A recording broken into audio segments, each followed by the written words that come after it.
New Yorkers beware. Zohran Mamdani is, quite simply, the Joker incarnate, an agent of chaos cloaked in the garb of a reformer.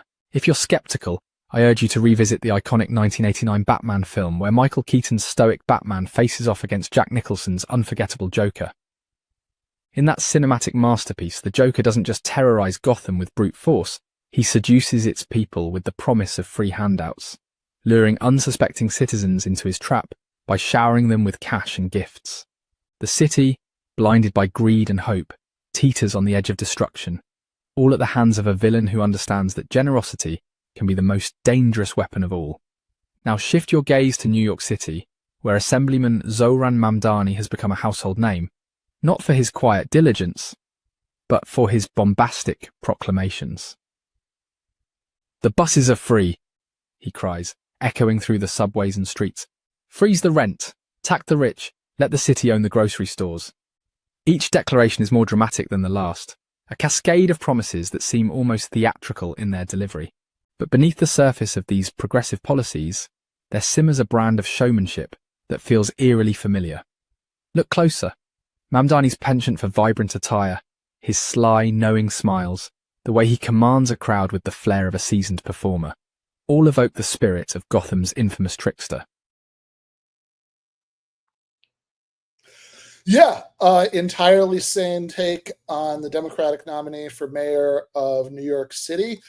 But before we talk about that, I should say my name is Ben Burgis, and I am joined, as always, by our super producer, Jake Appett, and our very talented graphic designer, J. Andrew World. We are going to be joined a little bit later by Shaun Richman, who is going to be back on the show. He's been here before to talk about his fascinating book. We have always had a union, the New York Hotel Workers Union, 1912 to 1953. I'm not done with that, but I have been reading it. I would definitely recommend it. But first things first, what is this delightful commentary that you've found us, Jake? I believe that this video is indeed AI, although I'm not sure if the script was written by AI. It is an insane take comparing Zohran Mamdani to the Joker from Gotham. But like nobody would ever say this in the I'm not being fair. That was just like a small YouTube channel with like under 100 likes, and I don't think it would ever be broadcast on like major television or anything. This kind of insane take. Oh wait, actually we have a clip from CNBC. Maybe we should play it real quick. Gotham. Have you seen what Batman is up against in Gotham, and what the guy running for mayor is up against? That's what it reminds me of. They're taking Wall Streeters and make him walk out onto the ice in the East River as and hope, and then they fall through. Yep. I mean, there is a class warfare that's going. So what's happened here, I think, is the rich type. There's a division within the. Yeah. Okay. Now it has been a long time since I watched that movie. Did was Bane? I mean, I don't really remember anything actually except for the show Trials in the Ice. I mean, did they really get into his housing or childcare policies? I don't recall Bane really sitting there going, "Listen, people, we need to have free buses." You know, in his weird voice, muffled voice. I don't remember any of that. I could have missed it. I am half deaf, and he was kind of mumbling, so he could have been just like, "Batman, you're just like the landlords." And then the subtitles just show like affordability, affordability for all of Gotham. Well, as it turns out, there has been quite a bit of commentary along these lines, which is what I'm going to be getting into before we bring on Shaun for the main event for tonight. Yeah. So we're ready for our opening argument. Let's do it. Oh wait, we have the Ben's song first. Got to stream. Debunk all of it. Logical analysis. You're going to show us how to argue that. Go. This is based on data from a bunch of different countries. There's abundant evidence that at this point. The 2 weeks since Zohran Mamdani won his landslide victory against former Governor Cuomo have been busy season for magazines publishing hysterical anti-socialist hit pieces. We've been trying to address and rebut a good bit of it on the show, but honestly, it's been coming in so fast that it is hard to keep track of it all. But we're going to see how much we can cover tonight.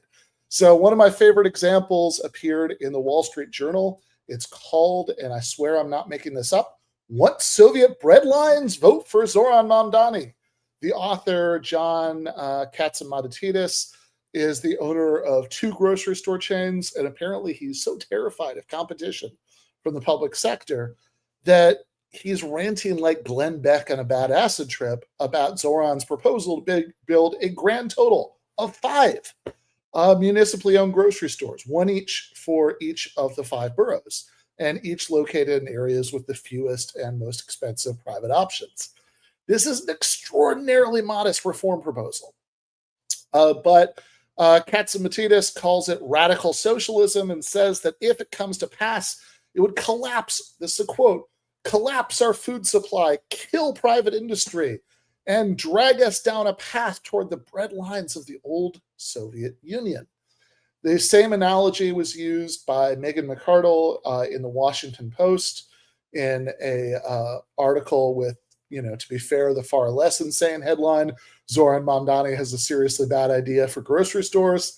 In it, McArdle gives us this fun little quip designed to, make the idea sound as extreme as possible. "Forget the old school's communist talk about socializing the means of production. Mamdani wants to socialize the means of consumption." It's cute. And we'll get back to the bit about the means of production in a minute, since that's a whole right-wing freak out in and of itself. But McArdle at least makes more of an effort than Katzimatidis does to make, some kind of rational argument for her position. It's still weird as hell. She assumes, for example, that if the municipal stores sold groceries more cheaply than the private competition, that would lead to hoarding and a black market. But if 5 stores around the city having slightly cheaper prices than the competition was enough to get people buying it all up in bulk to resell like scalpers outside the game, which can't do for long with groceries, they're perishable. Why doesn't that happen every time a new chain opens up that tries to undercut its competitors? On a more basic level, so I wrote an article about this for MSNBC called "The Ridiculous Right-Wing Panic Over Government-Owned Grocery Stores." And one of the things that I pointed out in there is that it's more than a little bit bizarre to treat a small-scale experiment in offering a public option for grocery stores in a few of the most privately underserved areas as a return to the Soviet Union, when this is a country where 17 states have public monopolies on liquor stores. You cannot have a private liquor store in 17 states. One of the editors at the libertarian magazine Reason, Billy Binion, was arguing with me about this point on Twitter. And I'm not sure if we have his tweet, but in any case, Binion says this is a bad analogy. State-run liquor stores came out of prohibition because governments wanted drinking to be more difficult and expensive after alcohol was legalized again. Using that as a model for food is not exactly reassuring. And look, I don't doubt that there's some truth to that in some of those states if we're talking about things that politicians who had supported prohibition in the 20s were saying in the 1930s. But just in terms of basic intellectual hygiene, I think it's a bad sign when you're talking about what people said in the early 1930s, instead of asking why it is that voters and politicians support keeping those state liquor stores right now. One of the states we're talking about is New Hampshire. That's the most libertarian state of the union. It's the live free or die state. They hate taxes. Are we really supposed to believe that voters and politicians in New Hampshire support keeping the state liquor stores because they're neo-prohibitionists who want to discourage drinking? If so, the policy has been a truly spectacular failure. States are clustered together pretty closely in that part of the country, and people from around the region will often drive to New Hampshire just to stock up on cheap liquor at the state liquor stores. Anyone who's ever driven through the state, will likely remember the giant billboards directing people to those stores. I certainly do. In fact, there was an NPR story several years back about how Latter-day bootleggers were sometimes caught buying up hundreds of bottles of cheap New Hampshire liquor to resell in other states. Far from being a hotbed of neo-prohibitionism, New Hampshire keeps its liquor store policy in place precisely because they don't want to raise taxes, and this is an alternative way of bringing in a lot of revenue, a lot of it coming from out of state even. And city-owned grocery stores would be a whole lot more like New Hampshire liquor stores than they would be like Soviet grocery stores. Other than McCardle and Castamatidis, I've never heard anyone suggest that the reason for empty grocery store shelves in the Soviet Union was about the grocery stores per se, rather than the economic system for producing goods, which didn't do a good job of coordinating production priorities with fine-grained consumer preferences, in the absence of the feedback loop of price signals, which is why, by the way, even though I really am a radical socialist who wants to socialize the means of production and consumption and all of that, I think any plausible form of socialism we know how to design at this stage of history would have to retain market mechanisms at least some parts of the economy, even if it's worker-owned firms. But going back to the main point, the problem with Soviet grocery stores wasn't that the stores themselves weren't able to put in orders and stock shelves. It was a problem about what was actually being produced. Right? So what was or wasn't available for them to order. In fact, I didn't even mention this in the article. I had a reader take me to task for leaving it out, and he was right to do it. I really should have mentioned that the United States federal government already operates hundreds of publicly owned grocery stores. They're just not available to civilians.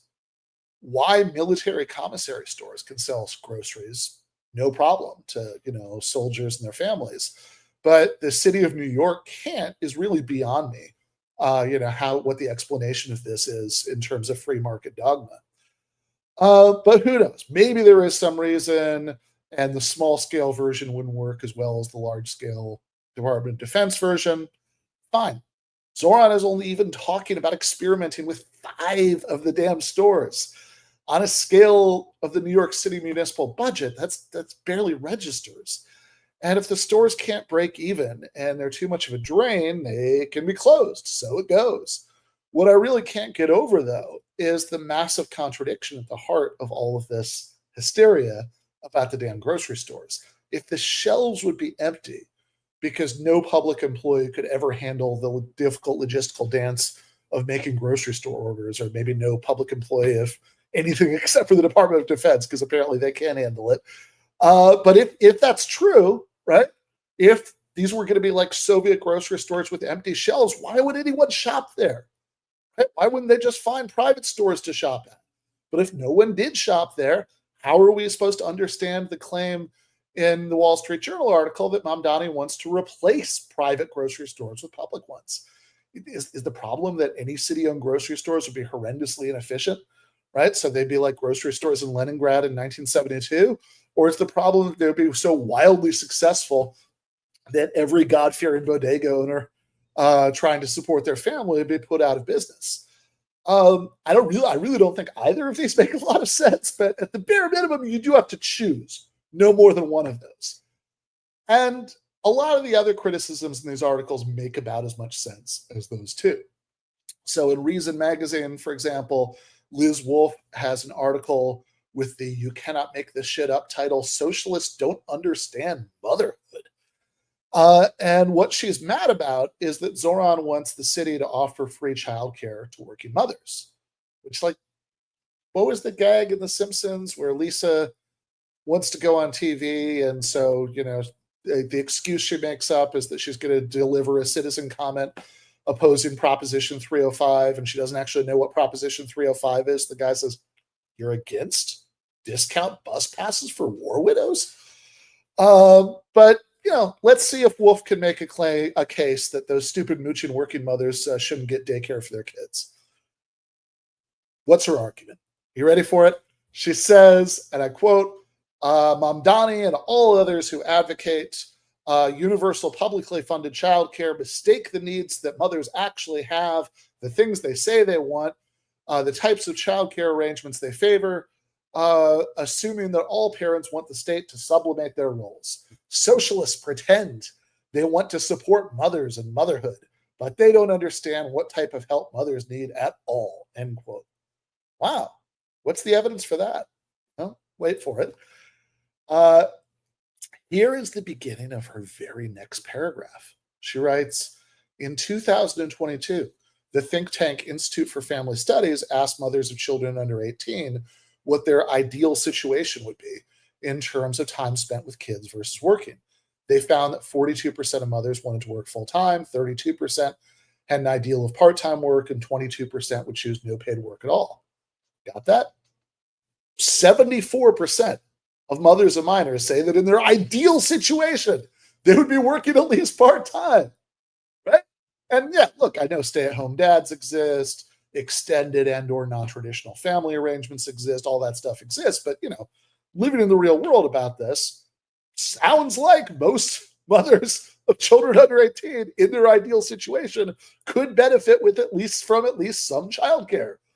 Only 22% in her own numbers say they'd be full-time stay-at-home moms, even in their ideal situation. And I'm sure a lot, even in that 22%, are not in what they consider to be the ideal situation and do work at least part-time because they can't afford to stay home full-time. So even in that 22%, there are probably a lot of mothers that free childcare would help. But somehow Reason Magazine looks at a poll where 74% of mothers say that even in their ideal situation, they would be working outside of the home at least some of the time, and concludes, okay, let's not give them childcare because clearly they don't want that. What? A little further down, we get this paragraph. An ideal childcare system, writes Ivana Greco, a writer / homeschooler / lawyer by training with 4 kids, takes into account the full range of childcare, including parents, extended family, friends, neighbors. It considers and respects the wishes and needs of individual families. Skipping ahead a little bit, it should allow for flexibility. It's mindful of costs. Mamdani's proposal meets 0 out of 4 of Greco's criteria. Socialists in general don't tailor to such criteria, or even necessarily understand it or wish to honor it when crafting plans for universal childcare. And I spent a long time staring at these paragraphs trying to figure out what the accusation even was. Does she think universal child care means like mandatory child care?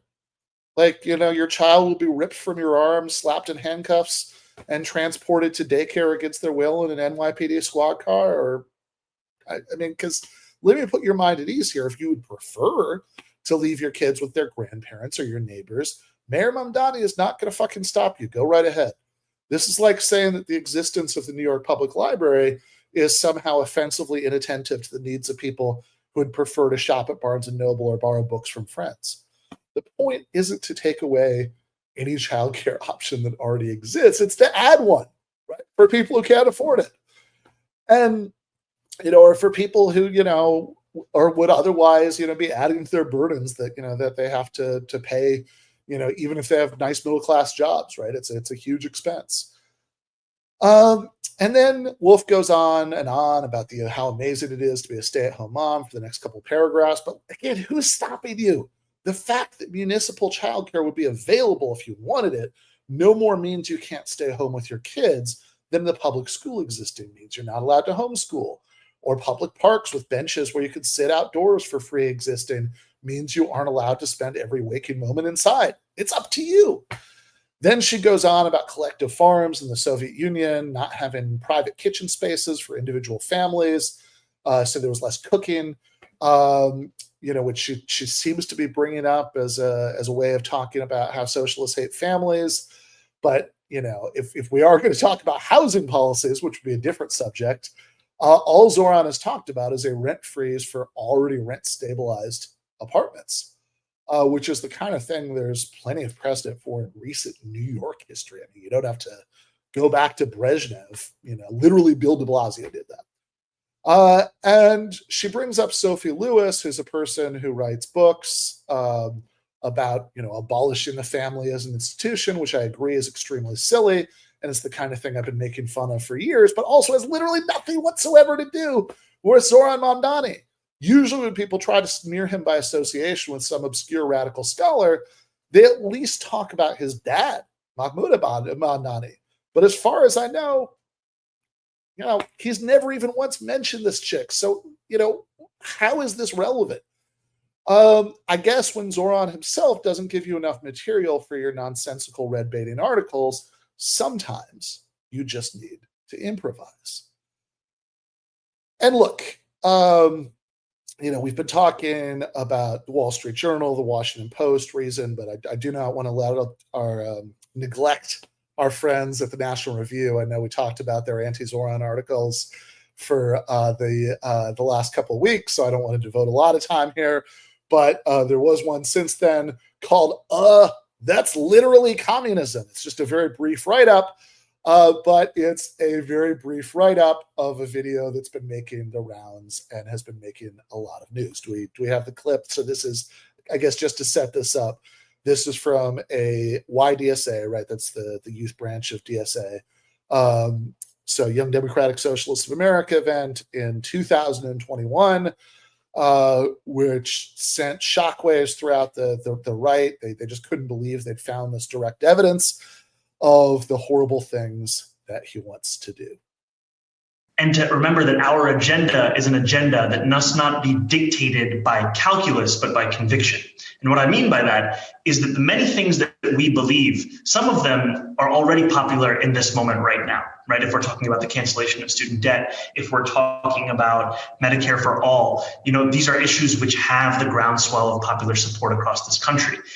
But then there are also other issues that we firmly believe in, whether it's BDS, right? Or whether it is the end goal of seizing the means of production, where we do not have the same level of support at this very moment.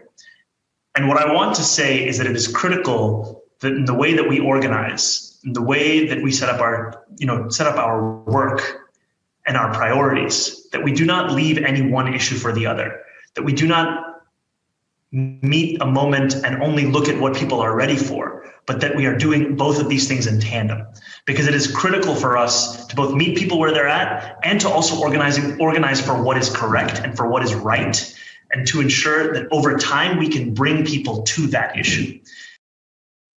Truly, CNBC was right, exactly like the Joker. All right, so let's talk about this. There's been a lot of reaction to this along the lines of, oh my God, I can't believe it. He actually admitted it. He actually, we have him on tape admitting that he wants to socialize the means of production, which is confusing to me because he ran this entire campaign where he constantly called himself a socialist. If you consult a dictionary, a socialist is somebody who wants to socialize the means of production. That's what the word means. It should be exactly as shocking as somebody who calls himself a libertarian, advocating, liberty against economic redistribution, or somebody who calls himself a conservative wanting to conserve the status quo. And this is, I think this is particularly odd to me, because what it really shows is that a lot of the people who've been leading the freak out about this really are unaware of very, very basic things about the history of the left and really just the history of politics in other Western countries. So in the UK, for example, one of the two main political parties for a very long time has been the Labour Party. From the time that the Labour Party was founded right up until the 1990s, Clause 4 of the party's constitution committed the party to, and I quote, secure for the workers by hand or by brain the full fruits of their industry and the most equitable distribution thereof that may be possible upon the basis of the common ownership of the means of production, distribution, and exchange, and the best obtainable system of popular administration and control of each industry or service. This has been something that many democratic socialist movements that have held state power within capitalist countries around the world have seen as their long-term goal. None of them have made it all the way over that finish line, although, certainly been examples of, certain industries being nationalized, like, healthcare or the coal industry after World War II in the UK. And most famously, Sweden in the 1970s, teetered on the brink of a more radical break from capitalism with what was called the Meidner Plan, which would have transferred control through stock ownership of big companies, piecemeal to worker-controlled funds. So at the end of the process, you would have had complete worker ownership of major firms in Sweden, and there was a big backlash, and they ended up backing off from that, right? But I mean, this is the kind of thing that's seen that as the end goal, is just standard democratic socialist stuff. To the extent that it's not, it's because the global neoliberal turn that led to Clintonism in the United States also led to the watering down of the politics of a lot of these democratic socialist parties in other countries. For example, at the same time that Clinton was turning away from the legacy of the New Deal in the United States, Tony Blair was taking Clause 4 out of the constitution of the Labour Party in the UK. But certainly over these many decades that the Labour Party was officially committed to the end goal of socializing the means of production.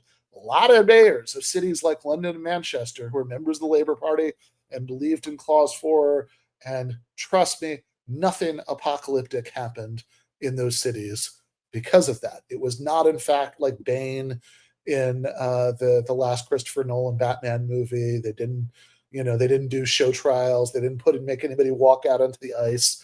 And none of that is going to happen if Zohran Mamdani becomes the mayor of New York City.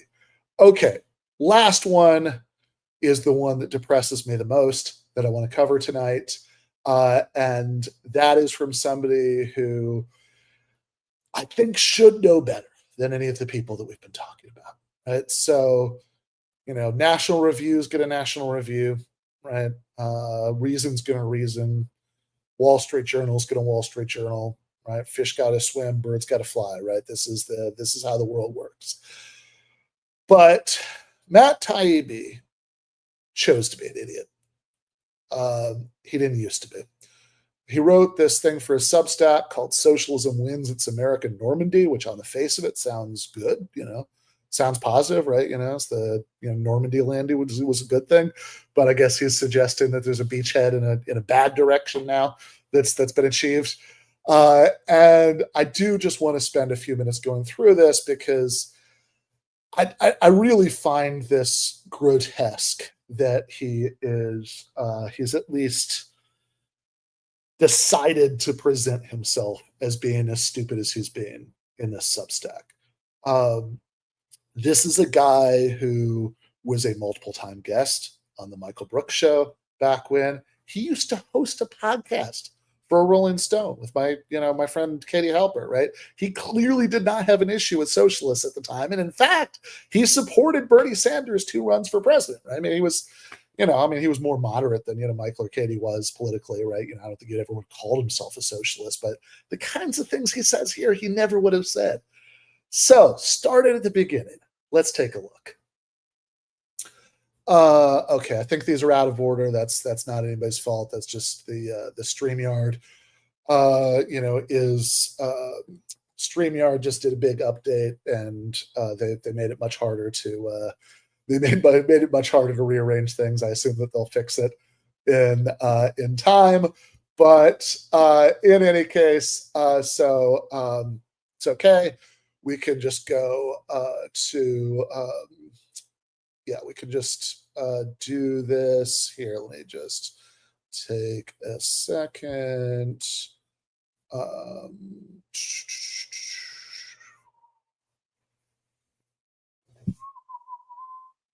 Here.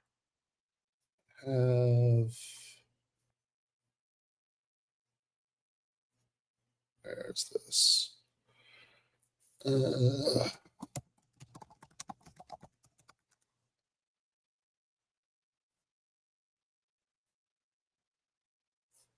All right. Here, I will have to, because it's all out of order on here, just going to find this. I think the easiest way to find it would be, here we go. All right, this works, right? So at the, oh, no, sorry. you know what? I was mistaken. In my head, it was the other way around, but that is actually totally correct. Right. So yeah. So let's go. I see what happened here. So let's go to the next one. All right. So here's how he starts. Says New York City's mayoral race has been won by Zohran Mamdani, no Bernie Sanders style imitator, but the real thing.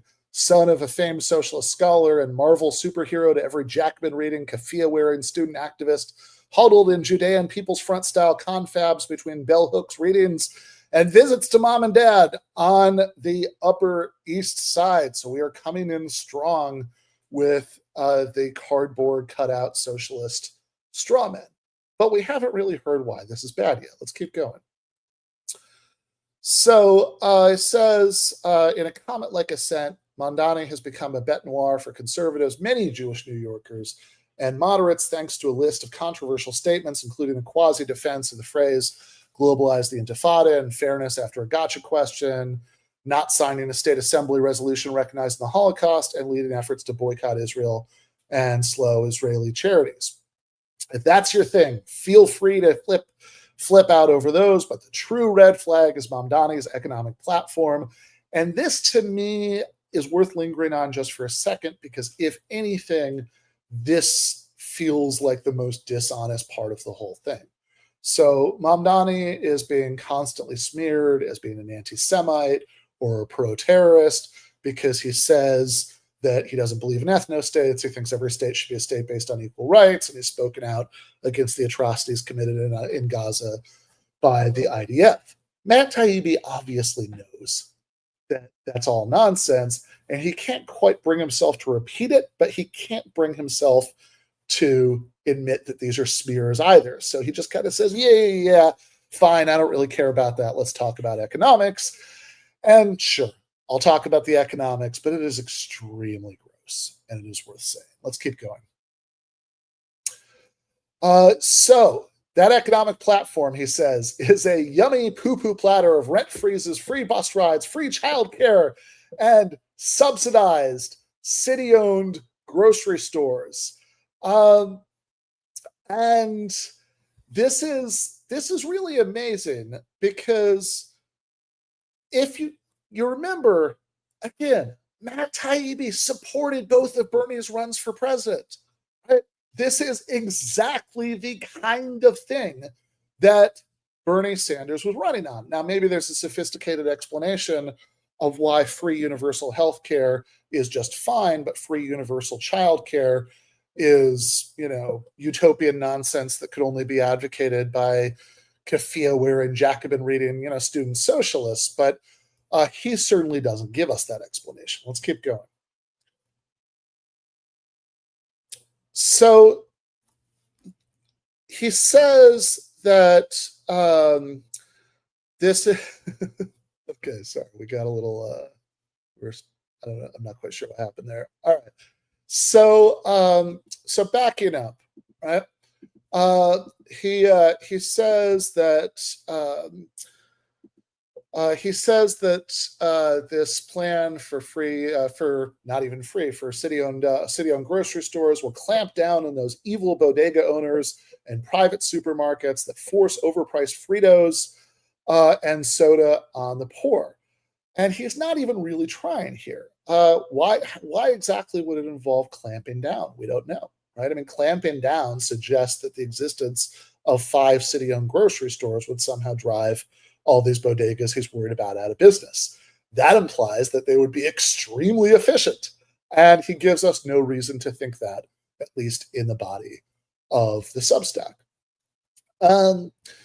The next thing he says is that this will be the AOC theory of inflation caused by price gouging deployed in real life. So now he is suggesting that any suggestion that corporate price gouging plays a role in the inflation of the last couple of years is just, again, silly keffiyeh wearing, Jacobin reading student socialist stuff. And I have to say, I feel like the Matt Taibbi of just a few years ago would have had a lot of fun skewering anybody who made exactly the same point. In fact, I can imagine the Rolling Stone article where he would have skewered them, where he would have said that he would have said that this is that, you know, like he would have made fun of them as McCarthyites. He probably would have quoted some of these earnings calls between CEOs and investors at food companies during the height of inflation discourse, where they were bragging about record profits. But no, at this point, this could have been written for Reason or the National Review. And then, you know, he says, you know, he uses the phrase here, right? This is, right, you know, via a program to reverse ongoing harms of colonialism by liberating humans and non-human food animals from industry-driven food myths that compel us to harm your bodies. And have you stabbed yourself in the face yet? Viva la revolution. At this point, he's just doing anti-communist slam poetry, right? There's no content here. Zohran Mamdani didn't say any of that. This is very, very unlike how Zohran actually speaks. And after this, right? Look at the next thing. The next thing he says is, colleges used to subtly pull students back from this ledge before graduation so as not to freak out actual tuition payers. But now the parents are socialists leading here. Anyone tempted to laugh shouldn't. This is the flip side of Trumpism, inevitably, for similar reasons. An absent full catastrophe in coming Mamdani-ruled Gotham. Not impossible. The electoral mainstreaming of dingbat campus socialism has only begun. Many will argue that we saw a movement in Mamdani's direction with the rise of chief backer Bernie Sanders. So this is Taibbi addressing the elephant in the room. How could he reconcile his hysterical red-baiting freakout about Zohran Mamdani with his long history of supporting Bernie Sanders, you know, from 2015 to 2020? He says Bernie nearly captured the Democratic nomination in 2020, despite self-identifying as a democratic socialist, unimaginable as recently as the Obama years. While Sanders infamously went on a very strange honeymoon in the Soviet Union and authored books with titles like Our Revolution and It's Okay to Be Angry About Capitalism, his politics by the time he reached Washington were closer to Eisenhower than Marx, as he pushed ideas like an increased minimum wage, single-payer healthcare, and drug reimportation to fit the framework of traditional free market America. Sanders grew up dirt poor in Brooklyn and never lost affection for the party of the New Deal, perhaps to a fault. Loyalty to the DNC and figures like pal Joe Biden being a big reason he never reached the White House. And let's just pause on this for a second, because this is really amazing for a couple of reasons. First of all, this idea that Zohran is unlike Bernie, their politics are different, because Bernie never lost his affection for the Democratic Party, really reveals very basic ignorance about the most elementary facts about Bernie's career. Zohran Mamdani has never run on any ballot line except for the Democratic one. When Bernie Sanders first went into politics, you know, first started running for office, he was running as a candidate for the small Socialist Liberty Union Party in Vermont. Before that, he was a member of YPSL, the Young People's Socialist League, the youth wing of the Socialist Party of America. And after his Liberty Union days, he ran as an independent in every race of his lifetime, except for the 2 times that he ran for the Democratic presidential nomination. All right, so let's go to the next one. So what really gets me about this, though, is apart from all of that, says that Mamdani is different. Right? Born in Uganda to a post-colonial theorist and a future Hollywood director, he's a fancy prep school kid like me, right? So he wants to do the dig, but you know, he also wants to avoid being called on the dig. And a recent immigrant. not in itself bad. Okay, it certainly sounds like you're making it sound like it's bad, but not in itself bad. But the crises of America's past aren't in his political muscle memory. You'll get a better sense of his beliefs reading father and Columbia professor Mahmoud Madani's Impenetrable Citizen and Subject than you will watching documentaries about Mario Savo or Woodstock. And to get the full inanity of this, Bernie Sanders' father was a Polish immigrant, right? Bernie's whole family was wiped out in the Holocaust. He's very recent European roots. His dad was an immigrant from Poland. It's true that Bernie was born here, but then again, it's also true that Zohran was living in the United States by the time he was 7 years old. Does political muscle memory start to form before the age of 7? I'm so curious about how this is supposed to work. But I think the larger point is when he's saying, oh, Bernie is unlike Zohran because Bernie advocated all of these reforms within the free market system, right, within the capitalist system, like single-payer healthcare and a higher minimum wage, whereas Zohran is a crazy socialist. But all the stuff that you just called the yummy poo-poo platter of goodies, right? Those were all reforms within the framework of the capitalist system. Building 5 city-owned grocery stores is not less socialist than nationalizing the entire private insurance industry in the United States. Free childcare is not more socialist than offering healthcare in that same example to everybody free at the point of service, or making public colleges and universities tuition free, which was also something that Bernie was talking about. Or Bernie wanting to raise the minimum wage is not somehow more Eisenhowerian and less socialist than Zohran Mamdani wanting to raise the municipal minimum wage, which is also something that comes up in this article. And I'm not going to go through the rest of it. At a certain point, you almost have to just kind of look away in disgust and stop craning at the car crash.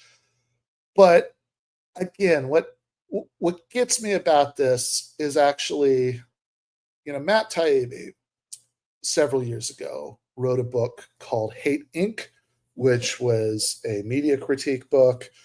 He originally saw it as an update on Noam Chomsky's Manufacturing Consent. By the way, Noam Chomsky, also a socialist, certainly not somehow to the right of Zohran Mamdani, but Matt Taibbi admired him greatly back in the day.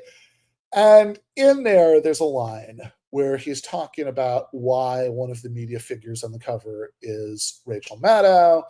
And, he says that he has a contrast between Rachel Maddow and Sean Hannity, where he says that, okay, Sean Hannity has always been like this. He's just a hack.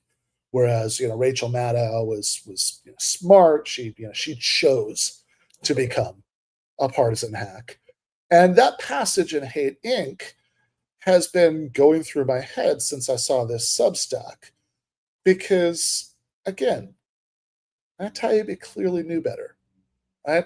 He clearly didn't think any of this shit when Bernie Sanders was running for office in 2016 and 2020. And by the way, his own statements back in the Liberty Union days about nationalizing the means of production were routinely brought up by his political opponents to try to discredit him. There are lots of articles like that you can go back and look at.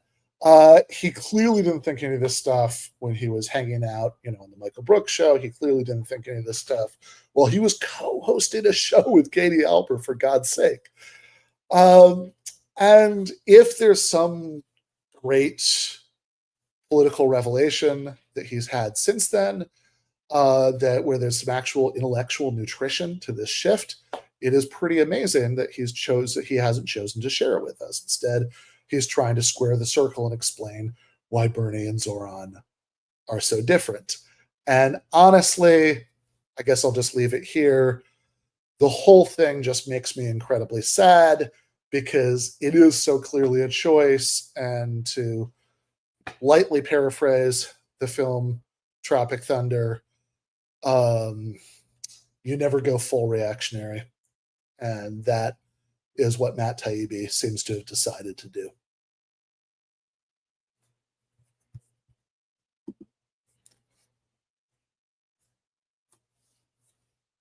Okay.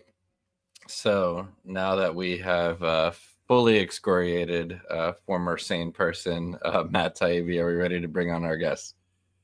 Yeah.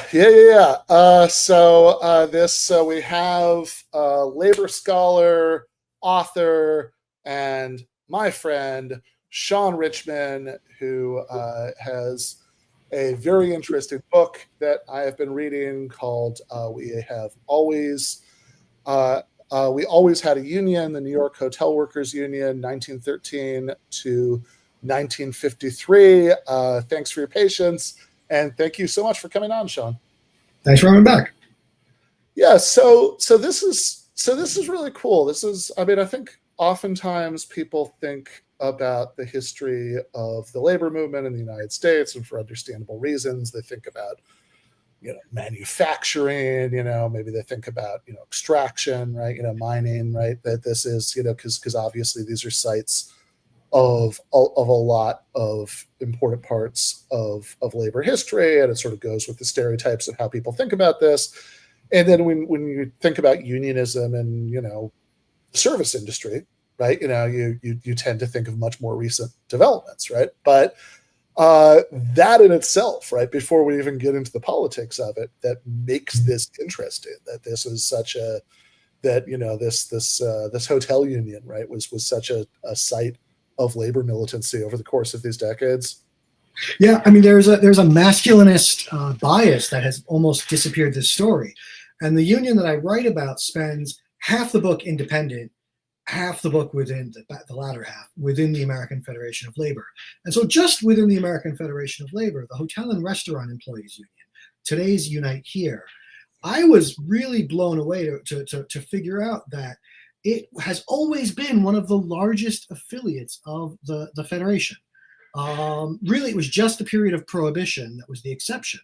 But before then, in the 19 teens, it was one of the 10 largest unions in the American Federation of Labor. After the CIO gets formed and we move into industrial organizing, HERE remains a part of the AFL, but embraces forms of industrial organizing to the extent that by the time that the narrative of my book ends in 1953, it's the third largest affiliate of the American Federation of Labor. It's a substantially important union. And today it's a very important union. And when I was writing sort of current event style stuff about labor, I would also sometimes sort of make an unfair crack about this over focus on SEIU and Unite Here, because they're the largest unions, which of course you got to focus on them. But I'd be like, but how are you going to stage a revolution with hotel front desk clerks and hospital orderlies? But they've always been important unions, and it feels like people are finally waking up to it. Mine is just one of several books that have come out or are coming out about hotel workers organizing. Although, like I said, for a substantial part of this, it's an independent union. And one of the reasons that it organized independently is that the hotel employees, before Prohibition, was a bartenders union. And it was a very nativist organization, and it was a craft union where a major part of their strategy was in making deals with small proprietors, public houses, inns, where the deal was, hang out a shingle that says that the American Federation certifies that this is a union bar, a good place for a good union man to get good and drunk. And that actually guaranteed a steady flow of clientele. And the union got very comfortable with that kind of organizing, whereas these hotels, particularly after the Waldorf Astoria gets organized off the ground, it takes up an entire city block. These are factories of pleasure with 2,000 and 3,000 workers at any given time, most of them immigrants. It totally intimidated HERE leadership. and alienated the workers themselves, who were more attracted to the IWW in 1912, 1913, when the narrative starts. Yeah, so this is really interesting. I mean, one of the things that I hope to do in this discussion is for people who are watching or listening later who are not complete radical history nerds and sort of don't have any context for phrases like dual unionism or boring from within or things like that, right? These sort of debates that happen among radicals about how to sort of intersect with the mainstream union movement. I want to kind of break that down a little bit, as we get into how they apply to this history. But I mean, going back to the IWW stuff. So this is industrial workers of the world. So there's this sort of syndicalist, radical union, socialists and anarcho-syndicalists, and then later on, this becomes a hotbed of this is like a Communist Party aligned thing that's going on here. So you have Trotskyists who are in the story for a while, right? So just on I want to go through a lot of this chronologically, but I mean, just on a really basic level, like what is it about the hotels that makes this the sort of such an epicenter of so much and so many different kinds of political radicalism? It's New York. It's a port city. It's a city of immigrants. That's a huge part of it. So that it remains as new generations of immigrants from new countries rolling in, and they find jobs in hotels, and they're union jobs now, and it's a pathway to activism. Where it starts is actually sort of hysterical. That the Waldorf Astoria wants to cater to the first families of New York, and they want luxury everywhere with the clientele's requests followed with military precision. And Oscar Churchky, the legendary maitre d' of the Waldorf, insists that his dining room and kitchen staff speak, at a minimum, German and French in addition to English. Spanish, Italian, all of those are extra, but they had to be multilingual. And in the 19-teens, you got people that were fleeing whatever's going on in Europe. A lot of them are from the Jewish Pale of Settlement. You got radicals, and they're surrounded by wealth. And just rich people being as awful as they can. And you wind up with this workforce that is just impatient for revolution. Again, why I think the IWW, being the more radical sort of revolutionary union at the time, is an attraction to them. And also why they are day one joiners of the Communist Party in America. Before day one, one of my favorite movies, you probably like it too, Warren Beatty's Reds, 1981. Yeah. Absolutely. That great line about the fine distinction between which half of the left gets Moscow's endorsement to be the Communist Party in America. My guys were in John Reed's Communist Labor Party. Right. They were the more bohemian half. Yeah. I mean, this is, so anybody who's watched Reds will remember these scenes when John Reed is in Moscow, trying to make his case to Zinoviev and these people, and they're like, "Hey, you said it like 20 times. We get it. We're still going to side, with these other people."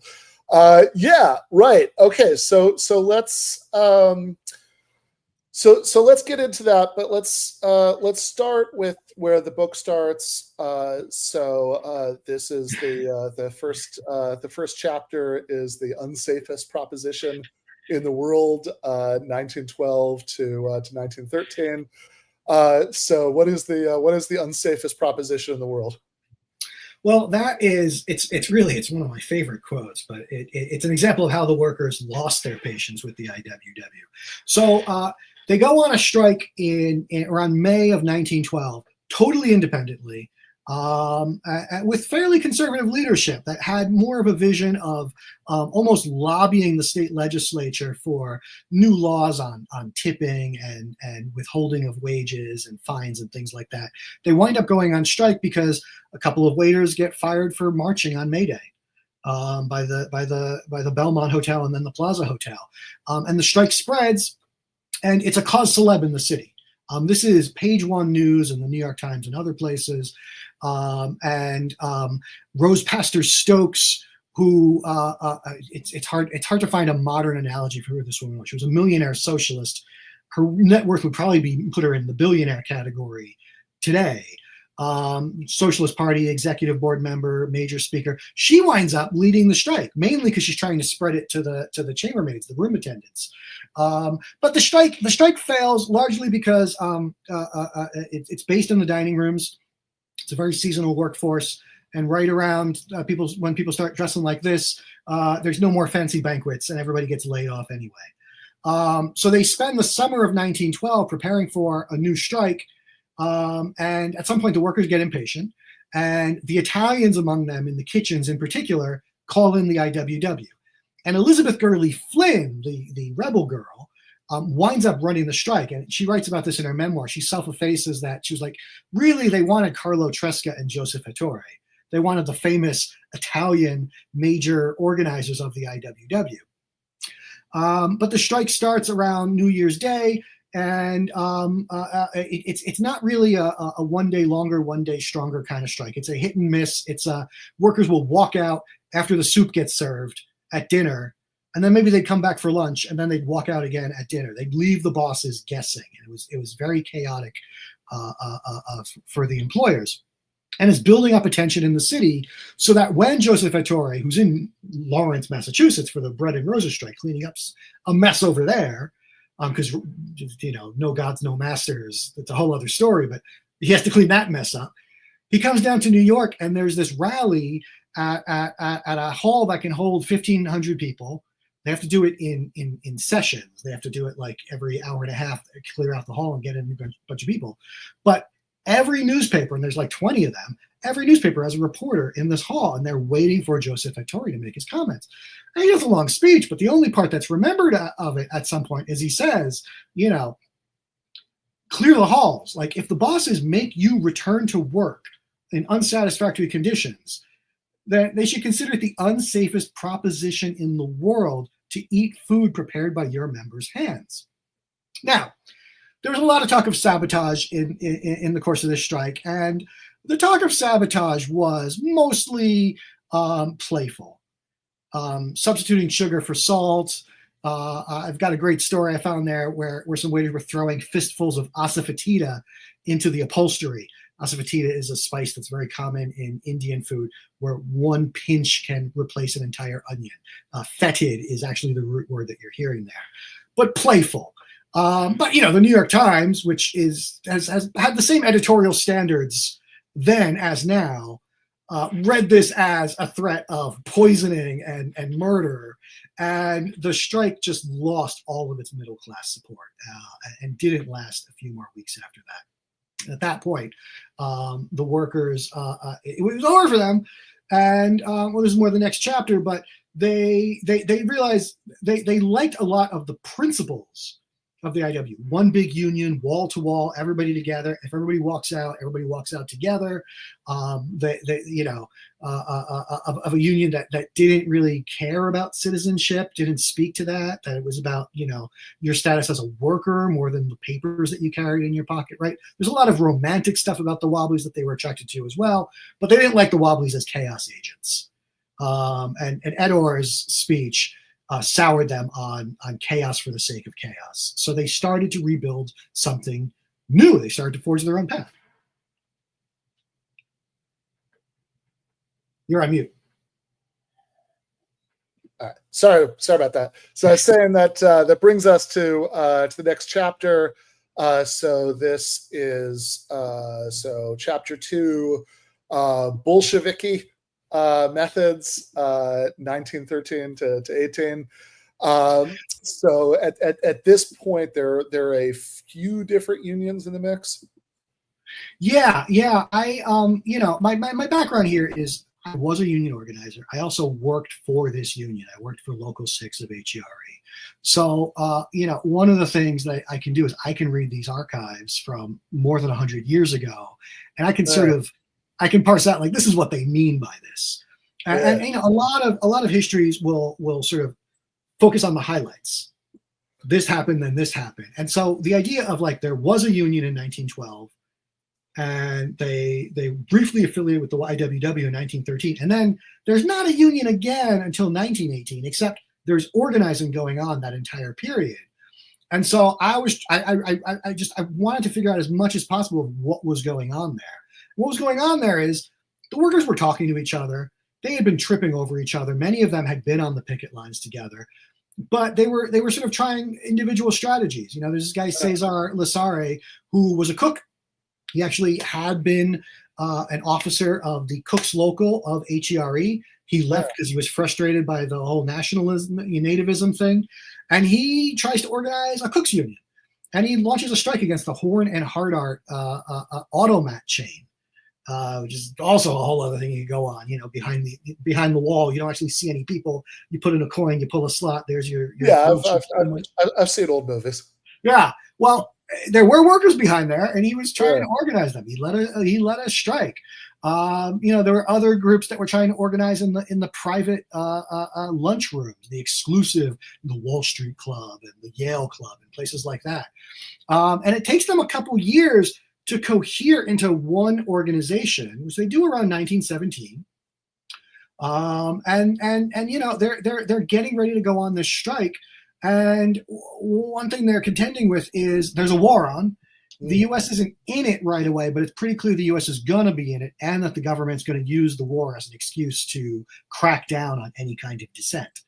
And so then when the U.S. finally enters the war, now they got this ticklish position where, like, New York passes a law, a sort of an anti-shirking law, which says, look, you either join the army or you go work in essential war work in a factory or whatever.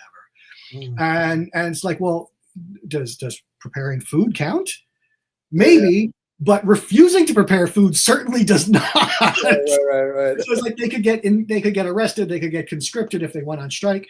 They do go on strike. They spend the summer of 1918 doing, again, these sort of like raiding party hit and retreat kind of things, not a one day longer, one day stronger strike as we're used to.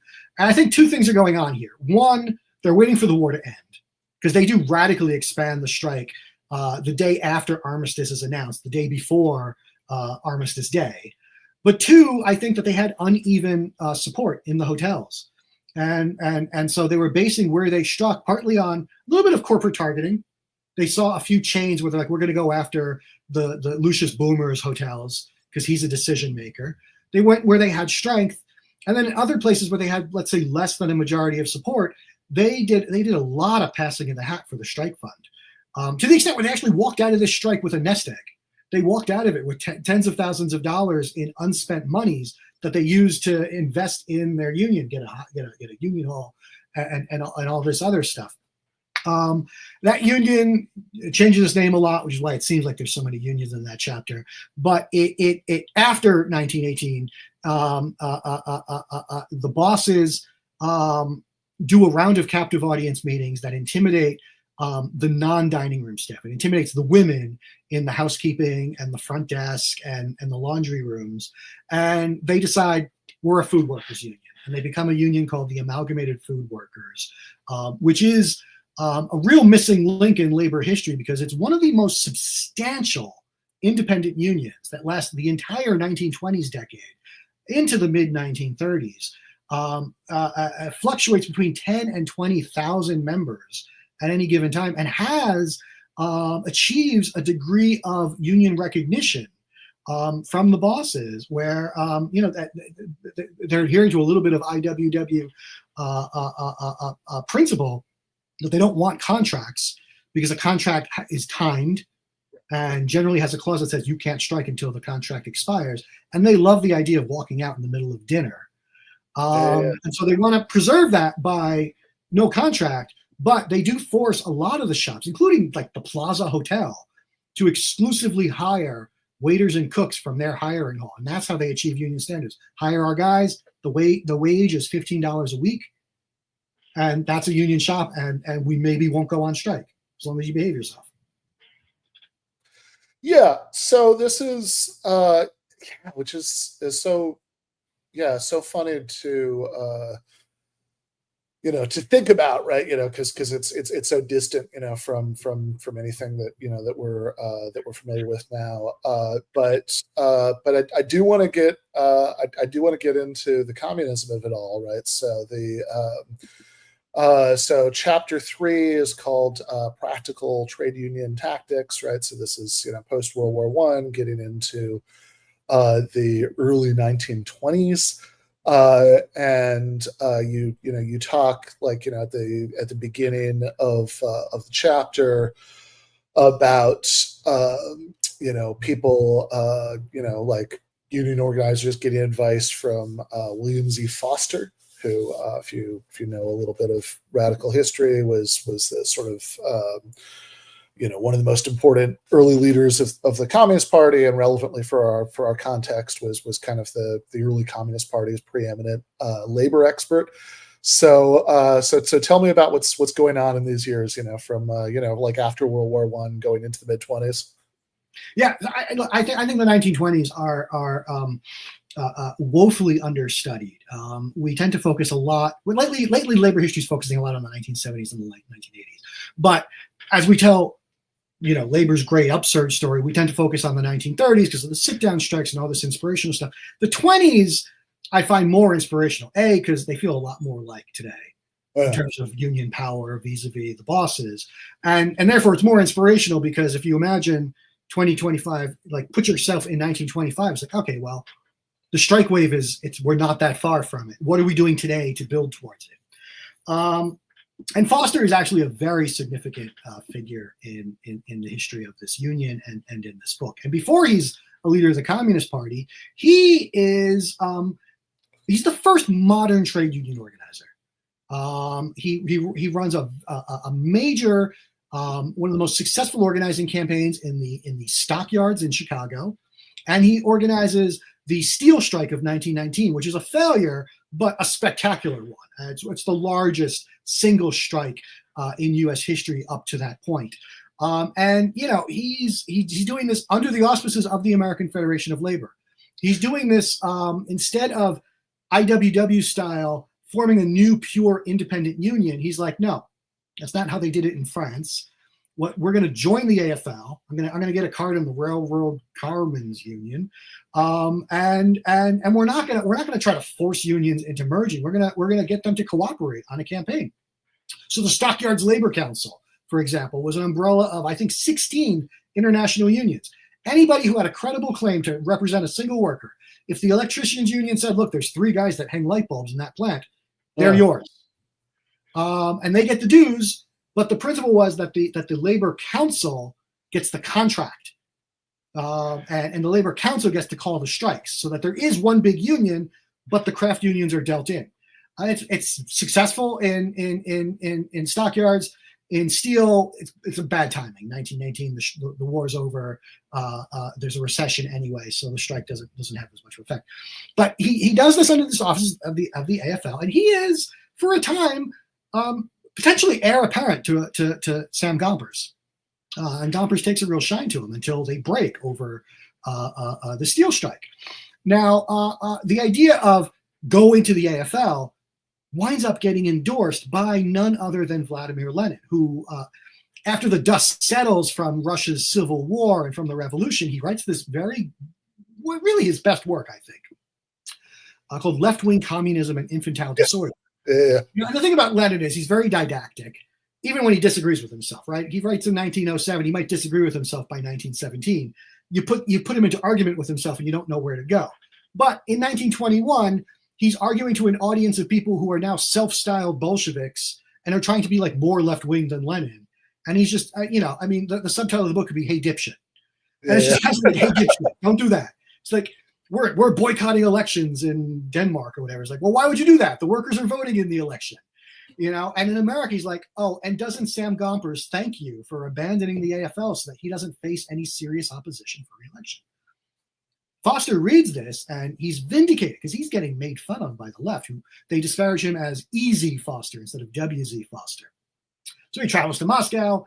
He goes to a meeting of the Comintern, to the Profintern. He comes back to America, and he is the Communist Party's labor leader at that point. Now he entangles my guys, and again, my guys are on the wrong side of this. They're on John Reed's side. John Reed was in Moscow arguing that you don't understand, the AFL is so compromised, it's so conservative, it's a waste of time. That's why we should be in the IWW. Foster comes back and he tells them, you guys need to be in the HERE, you need to be in the AFL. This is a mistake. And they're like, no, you don't understand.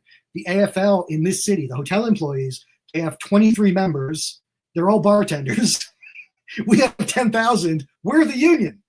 And they do this remarkable thing where they win themselves an asterisk to Comintern policy. Not an easy thing to do. The Comintern, over time in particular, this is years before Stalin even, was really a sort of a, this is the way. They're Mandalorian in that way. This is the way. But the food workers are like not in New York, and so they get an exception. But they're doing this fascinating thing at the time. They were also organizing a new federation of other amalgamated independent unions that went by a couple of different names. One of the most ironic ones was Labor Unity Council. And we had about 60,000 members. Lasted only for a couple of months because Foster shut it down. And, it's almost like a science fiction counterfactual, guesswork. But if he hadn't shut it down, I think it would have it would have been a very substantial movement within the labor movement. It would have been something that either impeded the growth of the CIO or became the CIO or was a competitor to the CIO. Who knows? But it doesn't leave a lot of traces in history because Foster did pretty effectively squelch it. Yeah, so this is and this is interesting because part of what you were getting into toward the end there is a bigger thing that you talk about in a few contexts in the parts of the book, which is about this image that people often have, right? And certainly right wing and liberal anti-communist, but even like Trotskyist, whatever, right? That like the way that communists and like capital C communists and like communist labor leaders would work is they get their orders from Moscow, and it's like the scene in 1984, right, with the party speakers handed the slip of paper saying that the line has changed, and so they changed the line, right? And look, there's some truth to that. That's not based on nothing, right? That the thing that Orwell is riffing off of there. I mean, like there really are many examples of communist parties and communist leaders doing like very abrupt pivots, when the line changed. But I think you also want to tell a story that injects a little bit of nuance to that, because even long after this, I mean, there is a certain amount of pushback and negotiation, when the line is being changed in ways that don't make sense to people on the ground. Yeah.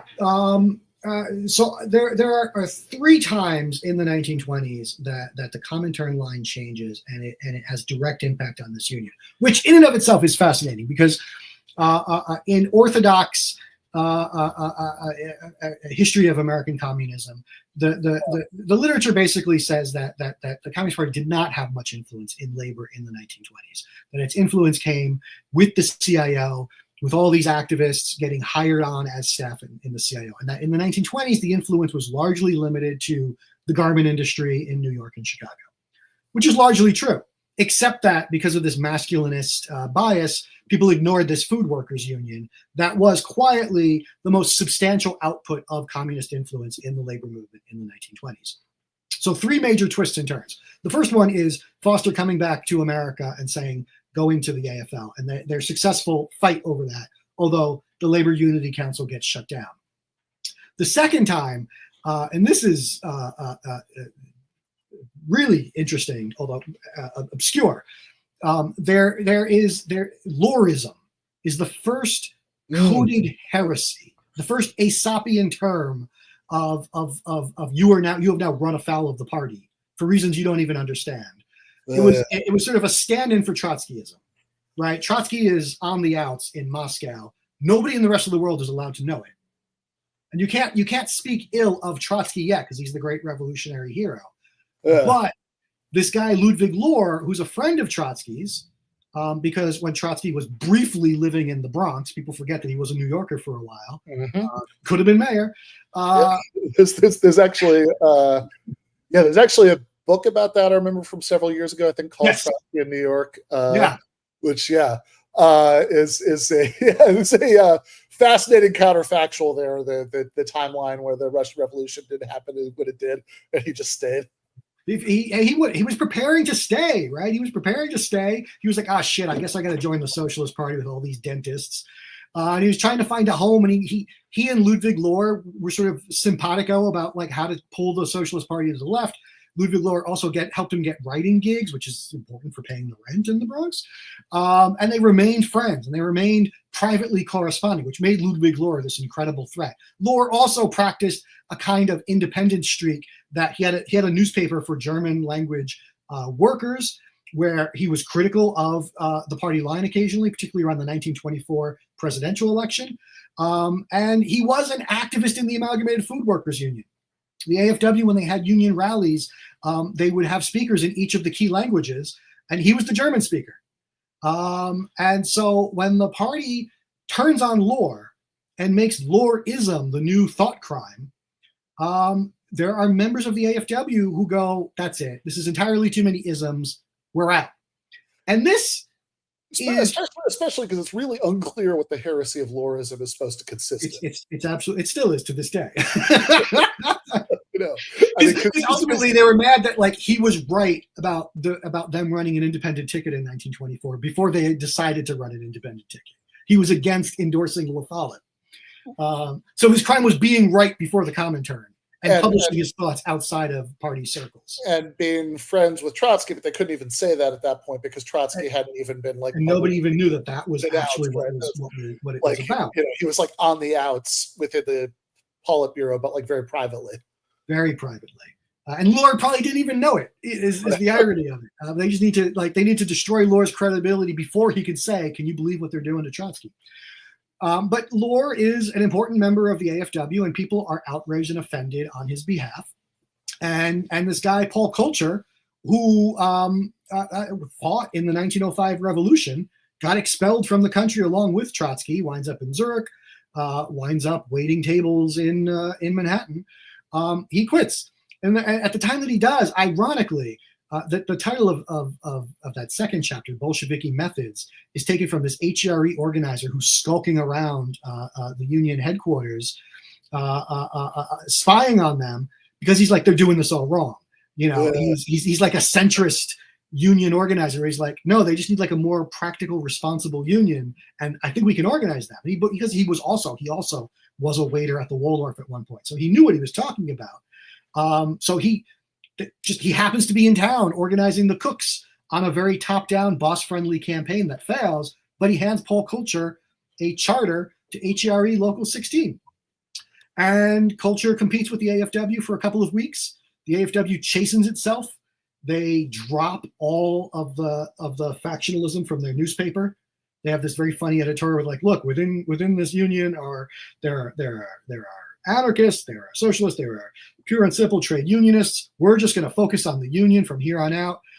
And they beat it back, and Local 16 winds up with about 100 members, which is nothing, but it's just enough of a something to attract the attention of a gangster named Arthur Dutch Schultz Flegenheimer, who is the beer baron of the Bronx in the 1920s. But when Prohibition comes to an end, he needs new rackets. He becomes the numbers runner of Harlem, and he runs a restaurant racket out of the HERE union with very deadly effects. That's two. Now, the third instance of a major turn in the Communist Party line is 1929. Again, over stuff in Moscow, Stalin is now kicking Nikolai Bukharin to the side and taking full control of the Comintern. And goes for an extreme left-wing turn where now we're back to splitting unions and forming independent unions. This is the third period is how it gets referred to in history. Yeah, I don't know. I'm trying to remember if you and I have ever had this conversation, but my my great grandfather Morris, who was a UAW official and in the 30s was in the was originally an immigrant at a very young age from what became the Soviet Union, as the Russian Empire then, but he had he was a Lovestoneite, right? He was part of the bit of the Communist Party that sided. That's my next book. We have to talk. Yeah. So I have so this is, which is funny to think about in both cases. I mean, because like much like the Lorism stuff, I mean, my understanding of this is, and I mean, it's less nonsensical than that because there's at least like actual sort of definable politics to the whole thing, right? But like, but you have this weird combination of their like developments going on back in the Soviet Union these fights are related to, but I mean, it's also like, I think the Lovestonites part of the deal too is, I mean, just on a like very local level, they sort of saw that this third period stuff was insane. So this is where the phrase American exceptionalism comes from, right? That's the heresy of believing that American conditions. It all gets twisted, all of it. I mean, it's all Aesopian language where nobody's saying what they really mean. But yes, it was about denigrating the American exceptionalists of Lovestone and Bukharin. But the orders, as they were to the leaders of the AFW, was split because we're going to create a new trade union unity league, and we want you to join it. And they couldn't. The anarchists in the union were never going to join it. They wind up splitting. The communists form a new food workers industrial union, and everybody's pissed because it's like, we just had a labor union unity league. You made us shut it down 6 years ago, and when the Cold War gets going and in the FBI files, it's like who is narking on these guys? Who is getting them deported? It's guys who go back to 1929 and 1925 and 1923, and that's what they're pissed about. It's not right-wing anti-communism. It's a left-wing liberal anti-communism born from, you can't trust these guys because they did this to me, they did that to me, they did this, they destroyed our union. Wrong. Sure, yeah. So it's okay. So let's get into this. So for anybody who's not familiar with the kind of basics of this, the third period is when, I mean, I think in very broad strokes, we could say, like, going back to Lenin's classic pamphlet, "Hey dipshits," that this is when Stalin decides for a few years, at the end of the 20s and, in the early 30s, that actually the dipshits had a point, that you should engage in ultra left tactics, that you shouldn't, that there should be zero collaboration with the social democratic parties because they're actually like, they're like, social fascists actually, right? They're just as bad as the far right.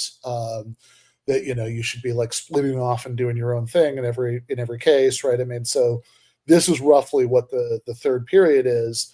So I mean, you kind of said a little bit of it here, but I mean, like how does this play out in the labor context that you're writing about here? Well, within the Amalgamated Food Workers, before the third period gets announced, the communists in leadership launch an organizing campaign among working class establishments, cafeterias and small diners and things like that. Because this union throughout the 1920s, it's organizing in the Plaza, the Waldorf Astoria, and so part of the we're more left than you has to be that we're more salt of the earth than you, and it's like we're catering to the wrong workers. We need to be in these working class communities. Also, we should be launching food workers strikes in the same neighborhoods that we're trying to get the garment workers to go on strikes. It was about trying to align these strikes so that they're trying to spark fistfights in the streets. That they wanted, stink bombs in one unfair cafeteria gets people running out into the street and running into picket lines of a striking garment factory, and then try to roll them into the cops and overwhelm the cops. They wanted a sort of an insurrectionary atmosphere on the Lower East Side.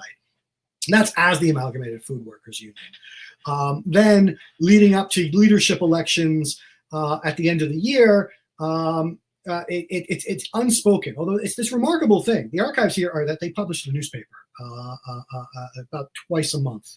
And they have this convention discussion that's very open. And it's a remarkable thing to read because the critics of what's happening, the people were saying, like, we know that you want to split this union. We know that you want us to affiliate with this new trade union unity league. And one of the best lines is like, never again will I allow us to be the cat's paw of the Communist Party. Like, we don't want to be controlled from the outside. We want to determine democratically from within what's best for our members. But we know that you guys have gone in a separate room, you read the cables from Moscow, and you've predetermined what's about to happen. And that made them livid. So that the convention itself was almost predetermined. And in fact, a lot of it was the communists were just destroying things on their way out. They were denigrating their opponents, good friends and comrades that they had worked with for many years. So it was just a matter of how many people can I get to follow me out the door? How many shops can we keep loyal to our union? Because it was clear they were going to form the Food Workers Industrial Union affiliated with the Trade Union Unity League. And the main reason that the CP wanted a food workers union affiliated with the Trade Union Unity League is that was their best shot at having large numbers. It was like, well, that we could get, it was like between the packing house workers in Chicago who still had some loyalty to William Z. Foster, between the food workers in the hotels in New York, we could conceivably get to 50, 60,000 people. And that could maybe make the TUUL a 100,000 member operation. They got nowhere near those numbers at the end of the day, but that's what they're aiming for. Now, I try to reconstruct what happened, and it's very hard to, because one of the things that the communists did is they maintained control of the headquarters that they purchased with the unused strike funds from 1918. They sold it off just to hire more staff and just fan out and put more organizers in the field. But so their publication gets spotty. There are entire times that are missing. Plus, one of the major leaders of the union, Michael J. Obermeyer, who's a guy who dates back to 1916, he gets rewarded for this by he's sent to Moscow to take some classes at the Lenin Institute. He disappears from the scene, and he's one of the writers.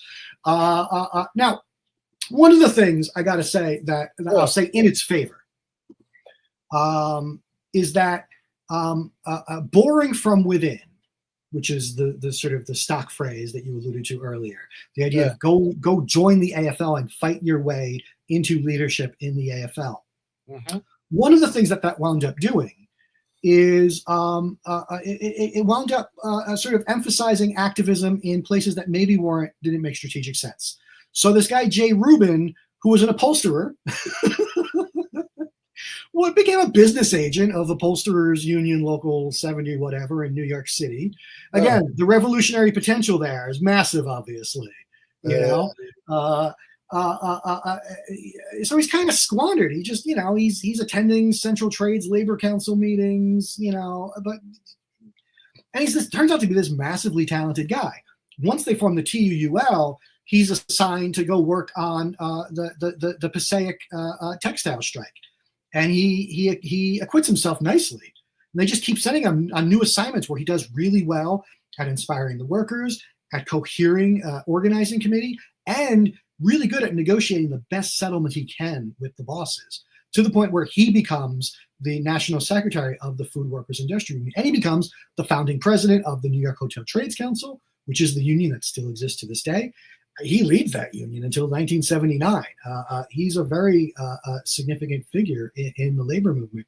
And he only gets placed there once the CP made a switch from boring from within where you are to we're going to make some choices based upon where it's strategic. And they send a lot of activists into steel mills. They send a lot of activists into the auto mills. They're not successful themselves in organizing those steel mills. But if you read Ahmed White's history of the steelworkers organizing campaign.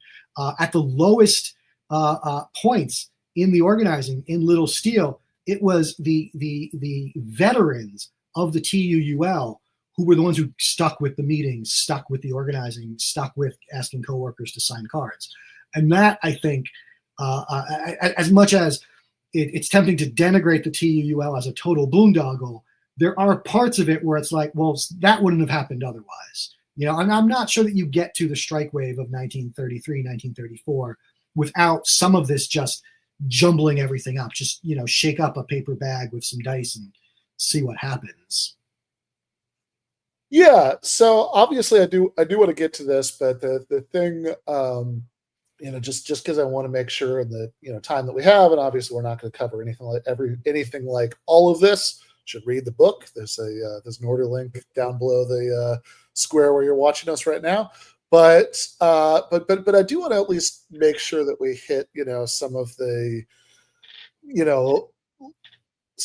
big tendencies that we haven't talked about yet, right? So in the, you know, you actually mentioned right at the beginning of the book a book that I remember reading a very long time ago by James P. Cannon about the early years of American Trotskyism, you know, where he's talking about this hotel strike. So you know, how do the Trotskyists fit into all of this, and, you know, what role are they playing? Yeah. So the 1934 strike is really a climax of a lot of the story. And I've been writing about this in various ways for years, right? Because my first book, you know, the theme of it, it's more of a current affairs book, but the theme of it was sort of like, let's actually try experimenting with some stuff. Let's try to evaluate what are the parts of the current labor law regime that are good for the bosses. And exclusive representation, I would argue, is a thing that's more in the boss's interests than in ours. And so I point to 1934 as an example, because that's where you had three unions going up against each other, and the bosses could not settle the damn thing. They make a settlement with one, and the other union would go, not good enough, and we're still you know, we're still on strike, we're still marching, we're still smashing your windows. Yeah. And the strike itself is not a success, but coming out of it was this sort of consensus of the power establishment, now with Mayor LaGuardia, that says we can't have that happen again. The city's never going to get out of an economic depression if we have these continuing strikes. And they forced the industry to sign a neutrality card check agreement. That's the win of the 1934 strike, which was ultimately a defeat. But what happens is, so you've got HERE Local 16, which is mobbed up by Dutch Schultz. Mm-hmm. You've got the new communist-led Food Workers Industrial Union, which is largely focused on they're trying to organize what was called NBC at the time, the National Biscuit Company, Nabisco. They're organizing in those working class cafeterias on the Lower East Side. They're trying to get something going in Hort and Hardart and the Child's chain. And they're essentially a minority union in a lot of the hotels. That the hotel dining room workers largely remained loyal to the Amalgamated Food Workers Union, although they're declining because Manhattan real estate undergoes this revolution in the 1920s where many of the hotels are torn down, new hotels are built. There's a glut of hotels, which is one of the reasons that the strike happens. Is by the time the strike happens, half the hotels in the city are broke. They're in bankruptcy proceedings. They way overdeveloped. And so they're trying to cut workers' wages and slash hours, and you know that's not good for anybody. Now, in the Amalgamated Food Workers Union, this fascinating thing happens where this ecosystem of the anti-Stalinist left develops. So you always had anarchists in the union; they were mostly on the bakers' side, but you've got people that stayed loyal to Lovestone in the union. And you've got people that split with the Trotskyists who stayed in the union. You've got people who are more clued into A.J. Musty's movement and are turning to him for advice. You've got Norman Thomas socialists who are always there but were outnumbered, and now they can sort of speak up a little bit more. And they're jockeying for position. And so, like, one of again, the next book, I'm going to go into this in more detail. because some of these characters are fascinating. When the Trotskyists leave in 1928, the Lovestonites send goons to their meetings and beat the shit out of them constantly. And then a year later, when the Lovestonites go, they get the goons sicked on them. And so there are guys who are, taking the high ground about whatever position they took in 1928, 1929. It's like, you all just did the same shit to each other. You all were awful to each other. Yeah. But the Trotskyists want, so the two biggest non-Stalinist influence are kind of hysterical. One is Benjamin Gitlow, who, interesting career. He was one of the 5 socialist assemblymen in 1919, founder of the Communist Party, is in jail for much of the 1920s, vice presidential candidate with William Z. Foster, and probably pissed off that the Lovestonites are called the Lovestonites because he was technically the leader of them at the time that they split. And has some professional jealousies of how he doesn't quite get regarded despite that very substantial history. He breaks with Lovestone over the fact that he still has family in Russia who are telling him how forced collectivization of the farms is, just awful. Whereas Lovestone's strategy at the time is, we want a sort of autonomy as Americans to make decisions about the American Communist Party, but we salute Stalin's leadership in Russia. Stalin knows Russia, we know America. So Lovestone wouldn't brook any criticism of Stalin until much later into the Moscow trials. So Gitlow breaks and he tries to form a new organization. He tries to form a couple of organizations. They don't really go anywhere. But he winds up with him and one of the 10 guys who leaves the Lovestonites with him is one of the major leaders who stuck with the AFW. So they're one major faction. And then the Trotskyists also noticed that they had some support. And they have this guy who's an economist on Wall Street, or lost his job as an economist on Wall Street, but spoke fluent French and really impressed the French cooks and waiters who became the backbone of the union, the Amalgamated Food Workers Union. And they elect him secretary of the union. And he's a dipshit. I mean, he's just like totally unqualified for this, to the extent that Trotskyists misunderstand their own history on this one. They'll write about this guy. His name is B.J. Field. He gets expelled, and he forms one of the first Trotskyist sects. And Trotskyists will, to this day, tell you that like the cardinal rule here is that he didn't listen to his revolutionary leadership, and that's why he deserved to get expelled from the Communist Labor League or Communist League of America. And this is why they justify, expelling Jesse Sharkey as president of the Chicago Teachers Union, as an example, because somehow he should be listening to the ISO about how to run the 30,000 member CTU, because he happens to be a loyal member going back to, his undergrad days. But the reality is that B.J. Field was awful. He was just uniquely awful at it. It wasn't just that he wasn't listening to Jim Cannon, who is a guy who knows a thing about union organizing, and it should be it's a helpful sounding board. But he wasn't talking to his own members, and he was really getting wowed by the machinery of the New Deal. This is pre-National Labor Relations Board. This is what we call the first New Deal, the National Recovery Act. So like there's a right to form a union and a right to go on strike, but this doesn't mean anything. And federal mediation is entirely, its entire goal is get the workers back to work. Union recognition doesn't enter into it. A contract doesn't enter into it. We'll get that fired worker back to work, but get back to work is the main thing. And he's in countless mediation meetings with these people who are just like silver spoon, DuPont family people.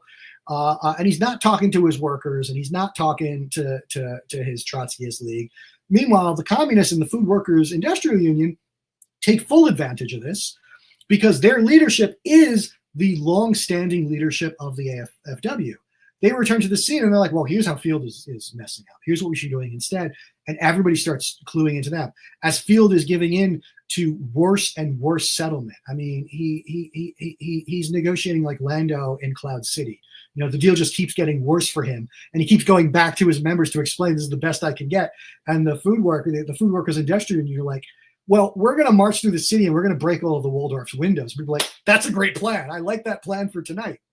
And they totally steal the union. Yeah. So Field gets expelled from the Communist League of America about 2 weeks before he gets expelled from the Amalgamated Food Workers Union after the strike is lost. And then almost immediately, the person who replaces him is somebody who has long-standing ties in the Amalgamated Food Workers Union, probably was a CP member back in 1923, and agrees that, we shouldn't have competing unions, we should merge. And they just start merger negotiations right away that lead within a year to all of them being within the AFL, which there's a couple of fascinating things about that. We'll take a break to jump in on that, but there's one of the things is again, the powers that be in the city realize that or come to the decision that it'd be better to have a union in the hotels than to not. That there's a World's Fair coming up in 1939. We can't have another citywide strike. And the hotels, so they're dragging the hotels into neutrality, and the hotels are like, if we agree to a union, we want just one. Yeah, that's one thing. The second thing is the mob influence in HERE is so embarrassing at this point that there's a special prosecutor appointed. It's Thomas E. Dewey, who defeats Truman in a couple of years, and they, this is the same special courts that prosecutes Lucky Luciano, that invents the mystique of the five families and the whole mafia scene. But they're clearing out, or they're prosecuting at least, the gang within the HERE union. But they recognize the only way to really rout the mobsters is to get the communists and their thousands of members into the union. And everybody signs off on this, up to and including Thomas E. Dewey. Now, I went into this thinking that I had an example of what we might call revisionist history. Generally, within communist history, there's a camp of historians that are considered the orthodox, they're based on Draper and Clare, and these are the people that are about orders from Moscow and look for evidence of orders from Moscow. And then there's a group that you call the revisionists. Robin Kelly being a great example of it, where you're looking for, now where is this happening organically, where the workers are pushing for something. And the reality is somewhere in the middle, there was a negotiation. It wasn't pure orders from Moscow, and it wasn't pure, that those communists in Alabama were allowed to do whatever they wanted. Now, the reality is that it turns out orders from Moscow were dominant by far. Yeah. But I thought I had a real example here, because there are those of us who look at the strikes of 1933, 1934, and the structure of the National Recovery Act, where there's no union contract, there's going to be these industry terms that are imposed by a tripartite board, and any union with a credible claim gets a seat at the table. And that action of, well, the AFW and the FWIU and HERE are all meeting with the hotel bosses, and they're jockeying for position, and who can argue for more radical demands and lower hours and more money, that they had to compete, and they had to compete in the context of the strike, but that in the conduct of the strike and in seeing the AFL get off its ass and actually organize a strike, they sort of organically came around to the idea of, well, actually, if the workers are respecting AFL picket lines, maybe we should be in the AFL. So that's my theory going into this. And then I get into the Moscow archives. And they do this fascinating thing. Free Voice is the newspaper of the Amalgamated Food Workers Union. Food Worker is the newspaper of the Food Workers Industry Union. And they're debating each other in their newspapers over the terms of merger on a bi-weekly basis. And at some point, it's a merger between them, but at some point, Rubin goes, and that union should be in the AFL. And it's like a bolt from the blue. It's like, what? You guys have spent 20 years saying anything but, and now suddenly full speed ahead. Yeah. So then there are these files in they're the commentary. They're called Commentel personnel files. Okay. They're very slim. Not everybody has one. You only have a file if you have traveled abroad on Comintern business. So this is a whole bureaucratic thing. You traded in your American party card for, if you went to the Soviet Union, to a Soviet party card. Had to be by permission, applications, whatever. Maybe you were specially requested because you had some expertise. And I find this letter that's dated right around the same time that's the party in Moscow saying, like, Rubin's been really helpful here. Can we keep him longer? So he's in Moscow as he's purporting to be in New York negotiating this merger. And, you know, he's there because he's actually helping in-tourist develop hotels in Moscow. But Moscow felt like they needed a few sort of world-class hotels as they wined and dined, you know, international dignitaries. That's the reason he's there. But clearly, a momentous decision like, and that union should be the AFL, had to get approved through Moscow, literally in that case. So my whole theory went up in the air. I'm like, Jesus, I guess the Orthodox historians they're not all wrong. Yeah, that's amazing. That I love that so much that was what they wanted him for. Yeah. I mean, there's probably other things too. Sure, I guess, you guys travel and you don't quite know the reason. There's another time on the eve of everybody getting merged that there is this major banquet, and like every major craft union in New York is buying tables to this testimonial banquet for Jay Rubin. This is just before the New York Hotel Trades Council gets formed. It's just before the neutrality agreement gets signed, but it's very clear where this is going, that the hotel workers in New York are going to be a substantial operation, and Jay Rubin's going to be a president of it. And ostensibly the testimonial dinner is because he needs to take a rest because he's been working so hard. And it's like making this excuse for why he's going to suddenly disappear for a while.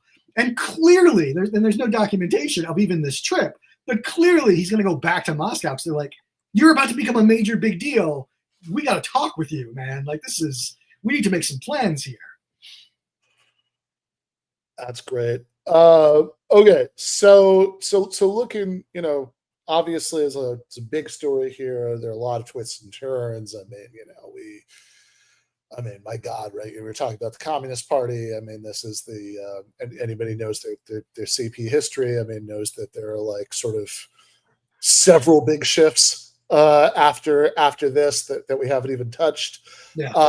But in a very broad sense, right? I mean, just to give people a little taste, again, you know, read the book. But you know, the sort of period that you're covering here, right, goes from, you know, like over the course of the book, right, goes from just before, you know, World War I, or I mean, you know, a few years before the U.S. enters World War I, up through the early 1950s, right? You know, so what's the McCarthy? You know, just in a broad preview of coming attractions, you know, sense, like, you know, like where does all this go by the end of your story?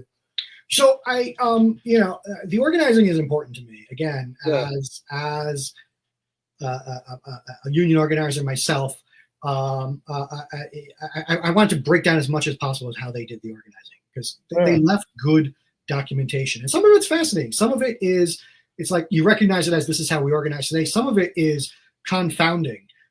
That they were, because of the structure of the Card Trek neutrality agreement, they put out literature that would read to an organizer today as making promises, which is like a cardinal rule if you don't do, except that the terms of agreement with the Hotel Association were, particularly after the contract was settled, it's an industry-wide agreement that if a hotel that was affiliated with the Hotel Association, if the workers voted for a union, that hotel was obligated to sign the contract. So they could go out there and say, we just won a 10% salary increase, win this too, but you got to sign this union card. You know, we just won a week of vacation, sign this too. So there's that kind of stuff. The boycott campaigns are also really fascinating. You know, it's fun in the archives to come across a letter from Orson Welles on RKO Pictures letterhead saying, I wish I could join your Algonquin residents boycott committee, but I'm busy in Hollywood working on a movie. Yeah. and realize that at the time he's probably working on Heart of Darkness. He hasn't even hit on Citizen Kane yet, and nobody in New York knows that he's left. So they're successful. They organize 50, 60,000 workers into HERE, which becomes, as I said, one of the largest unions in the AFL. Particularly during the World War II era, there's that sort of Americanism thing that happens where they're just wholly embraced. They raise more money for labor's war chest than any other union except for the entire International Ladies Garment Workers Union. So much so that the inveterate anti-communist vice president, whose name I'm blanking on for obvious reasons, praises them for in writing. They write, Obermeyer and Rubin write a hagiographic biography of the president of HERE that just like really is about his open alliance with the communists. And William Green and George Meany write blurbs for the Dust Jacket. Just totally accepted. And then, it all breaks apart. It breaks apart in just predictably in the same ways. The Nazi-Soviet pact in 1939 is a horrifying moment for a lot of allies who never forgive them. So there's this guy, Miguel Garriga, who is an international rep at HERE. He's the staff rep who gets assigned to work with these independent unionists on the merger and then on the organizing campaign. And he gets rewarded as being the first president of HERE Local 6. Obermeyer is his secretary treasurer. He's a quintessential Popular Front fellow traveler. The Daily Worker approvingly quotes him in all kinds of rallies. He's of Spanish extraction, so he works on all kinds of Abraham Lincoln Brigade kind of stuff. But he flips and just never forgives them. And they go to war, and the war never ends between them. Pearl Harbor happens, obviously, and it's all quickly forgotten, except it falls apart just with dizzying speed again in 1945. The bomb gets dropped, the president of HERE drops dead of cancer, and they're all at each other's throats. And it's all leading up towards a constitutional convention where the right wing wants to put an anti-communist amendment in. They want to trustee Local 6. They want to trustee the local joint executive board. They have this entire war. Obermeyer is actually arrested at the union headquarters. And they begin deportation proceedings against him for being an undesirable alien. And a remarkable thing happens here that is different than the story of communists in most of the communists are in the CIO, and that one is it starts getting uncomfortable for CIO leadership as the Cold War heats up, as it were, and the 1948 election where the Communist Party basically recruits former Vice President Henry Wallace to run an independent campaign, a spoiler campaign in the view of a lot of labor leaders. And Wallace himself is such a bad candidate. He's like sort of a Manchurian candidate that it's totally polarizing. And the CIO winds up doing an ultimatum on its left-led unions, and it's quit the CP or we will expel you. And if we expel you, we're going to create a new competitor union. We're going to decertify you under the new Taft-Hartley laws, which means that there will be a decertification election, and our name will be on the ballot. But unless you sign an anti-communist oath, which, by the way, is a legally binding thing that if you lie, it's perjury, you're not on the ballot. And so it's pretty sharp and pretty sudden in 1948 that all of the CP-led unions are expelled from the CIO. In HERE, there's a peace deal, because the new president of HERE is a man named Hugo Ernst, who I think is a remarkable guy. He's a socialist. He's not a Norman Thomas socialist. He dates back before that. He runs for Congress on the socialist ticket in 1933. He's an industrial unionist. He's a diasporic Jew. The union's biography describes him alternately as a lifelong bachelor and a dandy.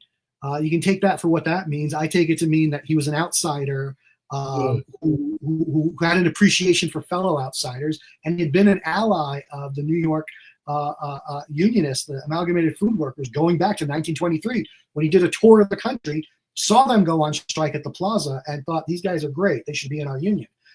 He makes a settlement agreement where he puts an end to it. He reins in Garriga. He puts an end to the trusteeship of the joint board. He defends Obermeyer, contributes to his legal defense campaign, and it's sort of they're allowed to be. Just leave them be. And then it's the Communist Party itself that provokes the split. And I believe that this is William Z. Foster himself. That it's ironic, I think, that the man who really took so many bruises and hits throughout the 1920s for insisting that trade unionists stay in the AFL, no matter how poorly they were treated, no matter how many cops they called on you, no matter how many times they expelled you, the names they called you, that after going through all of that and rising to a position of influence within this union, he broke it. And I believe that it's because to him, the fight to win a union was existential in the 1920s, whereas by 1950, union rights existed. The National Labor Relations Act wasn't going to get repealed. So union rights weren't an existential thing to him. To him, defense of the Soviet Union was existential. And so what's the point of having a union leadership that's aligned with you if they're not going to sign the Stockholm Peace petition, if they're not going to go all out for the Wallace campaign, if they're not going to criticize the Marshall Act. And so as it became, when Obermeyer gets convicted and it's clear he's going to get deported and he can't be president anymore, Foster looks at Rubin as somebody that he just doesn't trust as much. He goes all the way back to 1921 with Obermeyer. He only goes back to 1934, 1935 with Rubin. And so he makes some moves to try to oust Rubin from office. And I don't think I'm giving away any secrets here, but if you're going to go after a union president's reelection, right, you best not miss. Right. And so Rubin and Ernst talked about the situation, and they agreed to put Local 6 under trusteeship in 1950. And the communists, I went through it in detail. I almost painful minute by minute because the decisions seem inexplicable. Just like putting out a leaflet, like you're putting in writing the thing that's violating the Constitution. Right. And then you go to court to reverse it. And of the 17 people that got expelled, by the time it gets to the court, only 4 are even fighting for their jobs back, which to me is insane. Like you have people that fight their entire lives to get back to that trade union vice president position that they lost in a faction fight. And these guys, they're just like, well, I've got other places to be. I'm moving on with my life. And so the end result is, put it this way. The FBI is investigating Rubin during this time. And, they think that he pulled a fast one on them. So they continue to investigate him up until 1960. I mean, they're still considering him for potential denaturalization proceedings. And Rubin, he did one interview with the FBI to clear himself. Yeah. And then never again. And the only other items in his FBI file are when other people are in the room years later, because he's saying, look, they're sniffing around again. I don't want anybody talking to them. We're again, he ran that union until 1979. A lot of the communists who survived, and Leon Davis, I think, is another good example. Leon Davis of what was called the Pharmacist Union, Local 1199 of the RWDSU, goes on to become our 1199, and wages of, it's a very famous strike of largely Black and Latino hospital orderlies and dietitian staff in New York is another example of it, where they're, I would think if you could have ever gotten them to talk honestly about it, and the shadow of McCarthyism hung over them to the extent where they never could. But if you could get them to talk honestly about it, I think they would say something along the lines of, I didn't leave the Communist Party, the Communist Party left me. But in their cases, in particular, groundbreaking unions on civil rights. Local 6 in the Hotel Trades Council, they invite King up to New York right after the Montgomery boycott ends to give him an award that they invented and give him a bunch of money so he can start up the SCLC, right? And you almost have to be somebody like out of the communist milieu to recognize in King that like this is new. Not only is that a moment, is that an opportunity that we've been waiting for, but also he is this like once in a generation, talent that we need to support. And they were also very left wing on Medicare, and they came this close to getting the state of New York to pass a socialized medicine bill in 1971. So he remained a progressive, but he wasn't going to stay in an organization that was trying to decapitate him. Right. Go figure. Yeah. Fair enough. Well, it's a fascinating story. People should definitely check out the book. It is it is fun to read and to dig into all of this history. While I've still got you, I don't doubt. We have a deadline. You're late on your deadline. I am late on my deadline, so I don't doubt that when it comes out, I hope I don't hold it up. But we'll talk more about it on the show. But do you want to just preview the anthology that you're editing? Yeah, we got a contract with SUNY Press for a book that we're calling So Long Dental Plan. It's about unions, the depiction of unions, collective bargaining, and class war on scripted television, which is sort of a rare thing, which is one of the reasons that we're doing it. Although in the submissions that are coming in, I think one thing that's interesting and becoming clear is that there was a very brief moment, where more pro-union content was able to slip in. I think it was around peak television. Because so the early chapters are going to be about,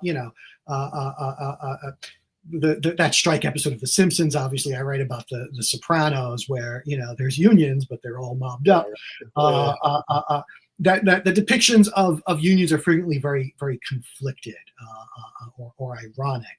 Yeah. Whereas in series like One Tree Hill and the sex lives of college girls and an episode of SpongeBob SquarePants, the depictions of unions are often much more clearly a David versus Goliath sort of thing, where the viewer is meant to be on the side of the unions, which I miss this because I guess I don't watch as much modern television.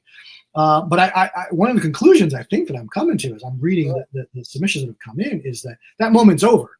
Right. That when peak television ended and the production declined, the bosses started paying a lot more attention to the contents of this stuff, which they always had, right? I mean, one of my favorite stories to tell, people are old enough to remember that Michael Moore had a TV show on NBC that ran for one summer in 1996 that was a ratings smash, but it didn't get picked up because no company would pay for commercials during it. It got a total capital strike. And that's the sort of thing that television executives are terrified of. Whereas when everybody had a streaming service and a network and this and that, and there were 200 scripted television shows, the writers could sneak stuff through a lot more. And so there was a whole arc of the Superstore television show. Eric Dernbach of Labor Notes is covering that one. And you want to talk about your chapter? Yeah, sure. So I'm writing about the labor episode of Battlestar Galactica. I guess this is during peak TV. I mean, I'm thinking about this it's the late 2000s. They did this. So and actually for non-labor reasons, I mean, it was politically interesting because the first couple of seasons of Battlestar Galactica are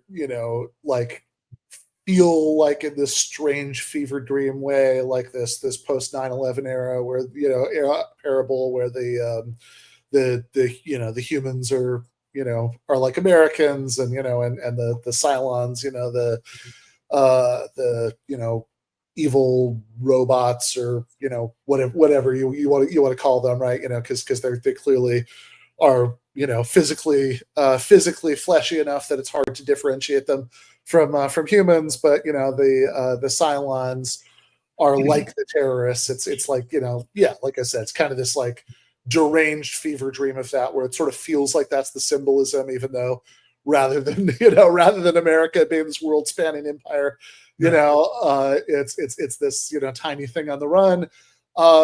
But then there's this hard shift at the beginning of the third season, and there's a little brief arc where the humans are in colonize this planet, New Caprica, where the Cylons actually occupy them, and it sort of feels like a parable of the Iraq War, where the humans are the Iraqis. And then later in the third season, when everybody's back on the ship, there's an episode about a strike, and there's a lot of sort of and it is definitely, I mean, it's an extremely sympathetic episode. It is definitely David versus Goliath, although also kind of what I'm saying in my chapter about this is that it does say something, I think, about the limitations of the writer's worldview, that like they're sort of trying to do an episode about class struggle, and they sort of are, but the focus ends up being sort of shifted away to this issue about upward mobility, essentially. Right. As if I can't just be, I'm good at my job, pay me more.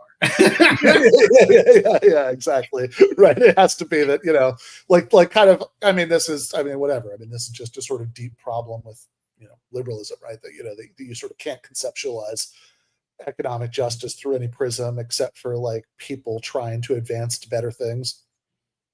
Yeah. Well, looking forward to talking about that when the book is out. But meanwhile, this book, if we could get that image one more time, Jake, is We Always Had a Union, the New York Hotel Workers Union, 1913 to 1953 by Shaun Richman.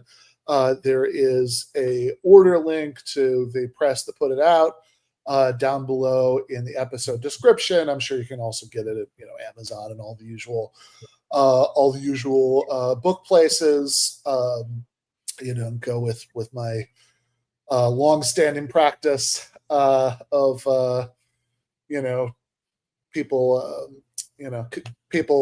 sort of complain about book prices, or say it's like, oh, why are you trying to it's like, look, I do support this socialist institution where you can actually order, you could actually come in and borrow books for free, and it's paid for. Ask your library to get a copy. We're fine with that too. Yeah, exactly. So all of those options are good, but read the book. Thank you so much, Shaun. This is so fun. All right, thank you. All right, that was labor scholar and returning champ guest Shaun Richman. Meanwhile, we are going to go to the post game for patrons, and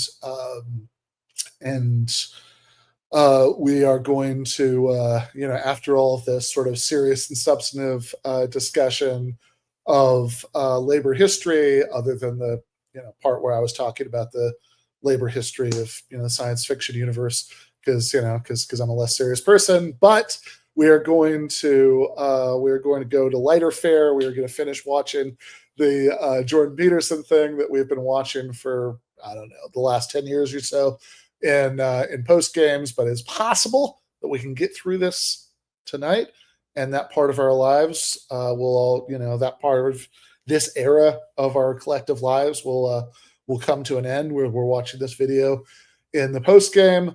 But if you are a patron, actually, I forgot to post it, but I literally just hit publish.